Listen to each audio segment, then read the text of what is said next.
কি করছো? পাগল হয়ে গেছো নাকি? আমি বসতে চাই না, ছাড় আমাকে। তুমি কি করছো? আমি ঠিকই করছি, এছাড়া আমার কোনো উপায় নেই। তোর মতন মেয়ে যে বাড়িতে থাকবে তা তো এটাই হবে। কেন, কি হয়েছে? তুই আমাদের বাঁচতে দিবি না বল? তোকে এত বনকার সত্ত্বে কেন বারবার প্রধানের ছেলের সঙ্গে দেখা করতে যাস? তোর বাবাকে প্রধান ডেকেছিল। কি বলছে?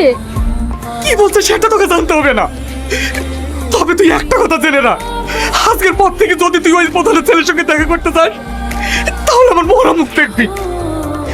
বল না, বল, আজকের পর থেকে ওর সাথে আর দেখা করবি না, বল না।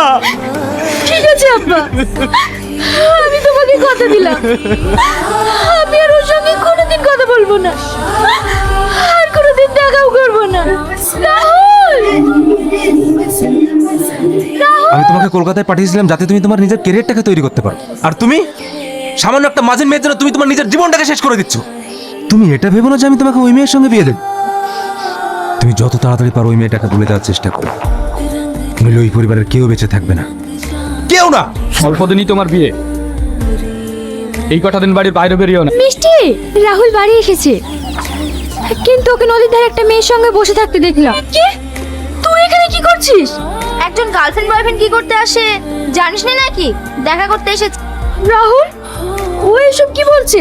ও ঠিকই বলছে, আমি পিঙ্কিকে ভালোবাসি, আর অল্প দিনের মধ্যেই আমাদের বিয়ে হতে চলে। তাহলে আমি? তুই কি করে ভাবলি যে আমি তোকে বিয়ে করব? আমি কি আর তুই কে একবার ভেবে দেখেছি? সামান্য একটা মাঝির মেয়ে, আমি তোকে বিয়ে করব? আমার বাবা হচ্ছে এই গ্রামের প্রধান, আমি কখনো আমার বাবার মান সম্মান নষ্ট করতে পারবো না। যা এখান থেকে।